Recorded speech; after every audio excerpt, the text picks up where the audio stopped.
Salve, discípulos de Einstein! E aí, como é que vocês estão? Estamos começando o primeiro quadro aqui do Astrofísica Urbana.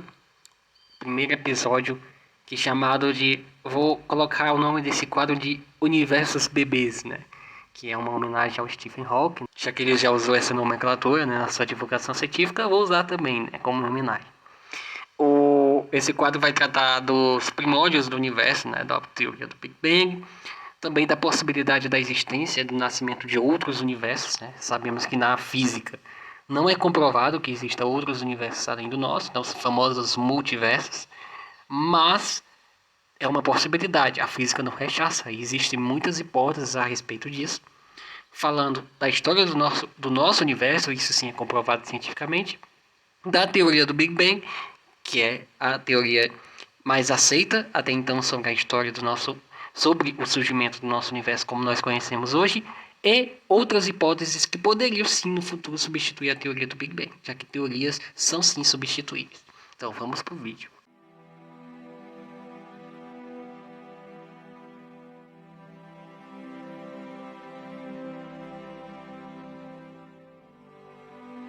Olha, ansioso para começar esse quadro, falar sobre o Big Bang.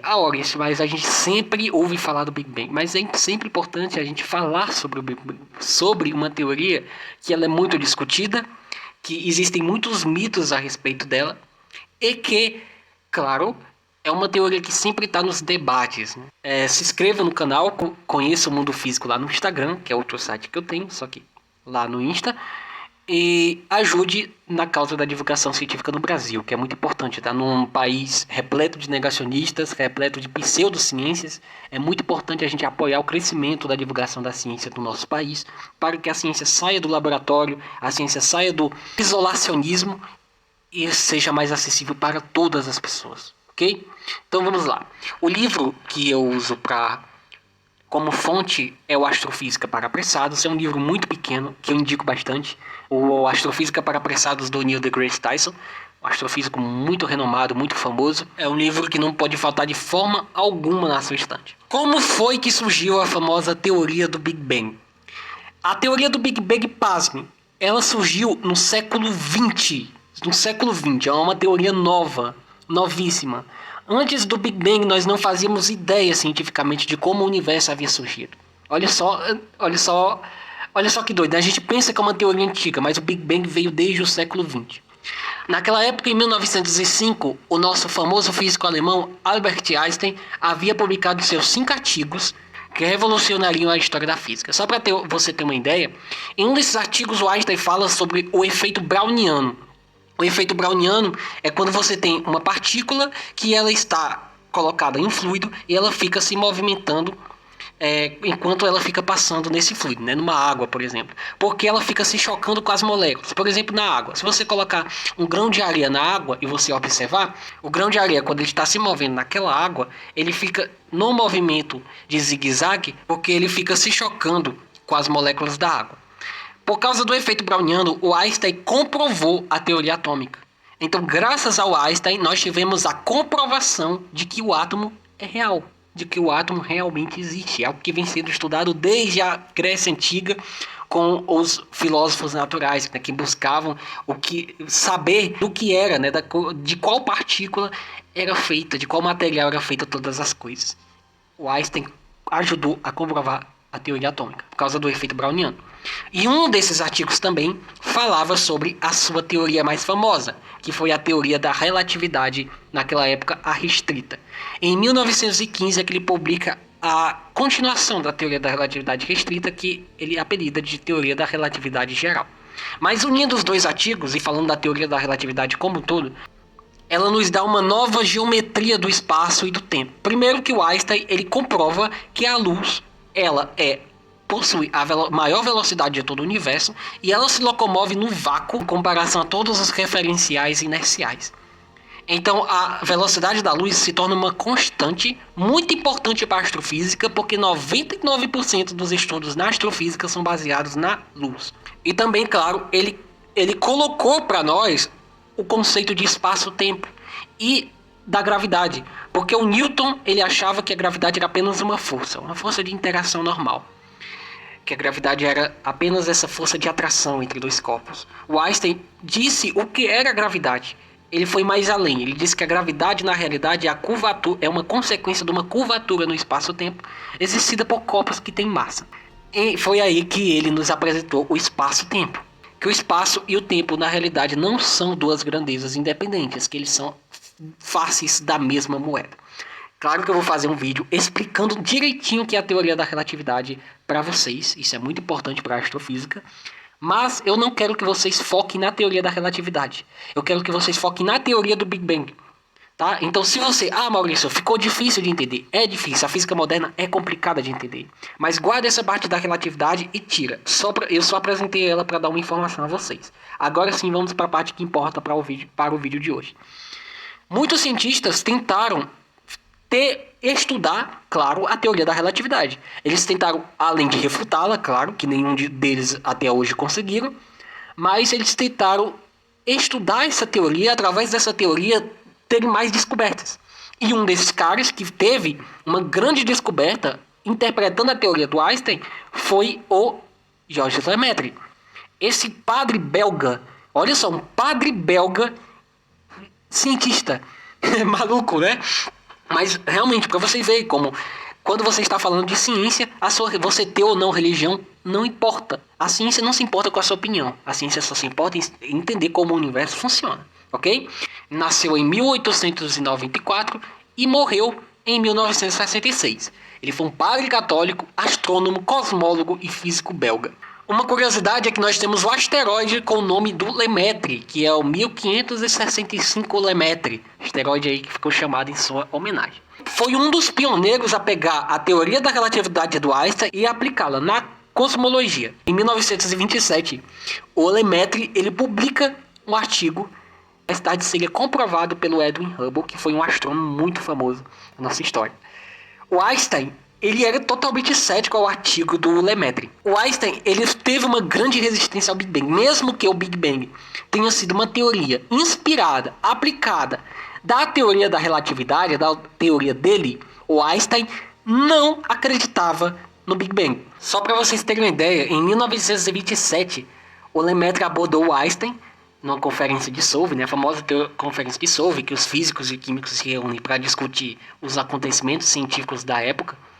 O Einstein disse que o Friedman havia chegado, né, nos cálculos, através da sua teoria, ele dizendo por Lemaitre, de que o raio do universo aumentava, né, com o passar do tempo. O Einstein, claro, teceu críticas ao Friedman, e mais tarde ele chegou a dizer por Lemaitre, quando o Lemaitre publicou, enfim, a sua teoria do átomo primordial.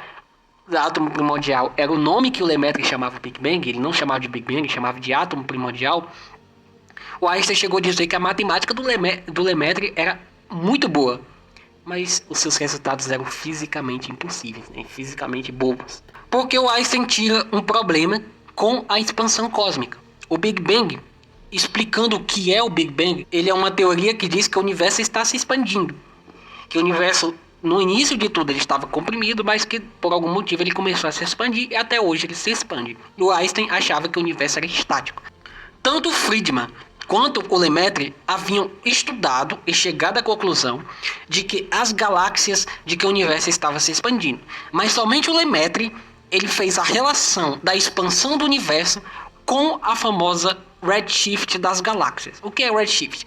Na astronomia, nós entendemos redshift como desvio, né? O redshift é um desvio para o vermelho. Isso quer dizer que quando você pega a luz e você tem um comprimento de onda muito grande, esse comprimento de onda vai desviar para o vermelho. Ou seja, galáxias que estão a distâncias muito altas, a distâncias muito grandes do nosso planeta, elas assumem uma coloração mais avermelhada, porque elas estão distantes do comprimento de onda, a luz dela vai demorar mais para chegar aqui no nosso planeta. Se nós ficarmos observando uma determinada galáxia X, e lógico, observações de anos e anos, nós vamos notar que essa galáxia ela vai tendo um desvio para o vermelho com o passar do tempo. Isso quer dizer que quanto mais você aumenta a distância de um objeto para nós, mais ela vai assumindo uma coloração vermelha, E se você está observando uma galáxia X, que ela está assumindo uma coloração vermelha com o passar do tempo, isso quer dizer que essa galáxia está se afastando. E isso foi aplicado em todas as galáxias que foram observadas no universo e viram que o fenômeno era igual. Não só galáxias, mas os objetos cósmicos, como quasares, como meteoros, como asteroides. Então Lemaitre foi o primeiro a dizer que esse desvio para o vermelho era uma explicação de que o universo não só se expandiu no início de tudo, mas continua se expandindo. E isso foi comprovado pelo Hubble, porque a partir da lei proposta pelo Edwin Hubble, gerada pelas suas observações em 1929, anos depois da teoria do Lemaitre, né? Poucos anos depois da teoria do Lemaitre, olha só, 1927 e 1929, o Hubble notou que as galáxias estavam se afastando uma das outras e que quanto mais elas iam se afastando, mais rápido era essa expansão, mais essa expansão ia ficando cada vez mais veloz. Isso foi a base para ele propor a chamada constante de Hubble, que ela calcula, que ela nos mostra a taxa de expansão das galáxias no universo. E o Hubble, através dos estudos do Hubble, nós chegamos ao valor de 73 km por segundo por megaparsec. Esse é o valor da expansão cósmica. As galáxias estão se afastando nessa velocidade. O objeto está se movendo, o objeto está emitindo luz. Quanto mais ele vai se afastando, mais essa luz vai mudando sua frequência. E como o comprimento de onda é maior, vai mudando para o vermelho com o passar do tempo. Isso é uma característica do efeito Doppler, que não é aplicado apenas no som, mas aplicado também, claro, à luz. E o Hubble conseguiu capturar isso aí. A teoria do Big Bang não foi aceita pela maioria da comunidade científica. A gente viu exemplos do Einstein. E por isso, ela foi rechaçada por muitos. O Georges Lemaitre queria que a teoria se chamasse de átomo primordial. Né? O nome Big Bang não é um nome legal. Ele foi utilizado, né, que significa grande explosão, pelos cientistas para rechaçar a teoria do Georges Lemaitre, de uma forma pejorativa, e que acabou pegando, né? A gente conhece a teoria até hoje como Big Bang. Mas o nome mais bonito, claro, milhões de vezes mais bonito, é o nome que o Georges Lemaitre deu, que era de átomo primordial. Mais tarde, o Stephen Hawking, ao lado do Penrose, que a gente, claro, vai gravar sobre esse vídeo, só para dar um detalhe, porque a gente vai gravar nos próximos episódios sobre isso, eles em uma colaboração conseguiram estudar as singularidades do universo, que tem no coração dos buracos negros.